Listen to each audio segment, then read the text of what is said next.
برغم مرور 47 عاما من عمر الثورة الأبية، إلا أن شعبنا لم ينس ويلات الماضي الأليم الذي عاشه إبان الحكم الإمامي الكهنوتي الرجعي المتخلف،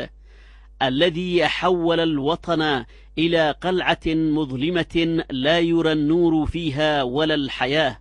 في ظل الجهل والمرض والتخلف والعزلة الرهيبة،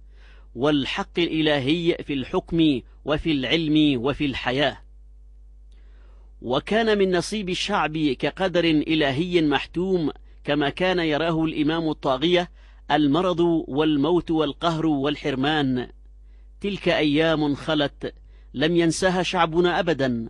ولن تنطلي عليه اليوم ادعاءات الإمامة لا من صعدة ولا من غيرها، والمؤمن لا يلدغ من جحر مرتين.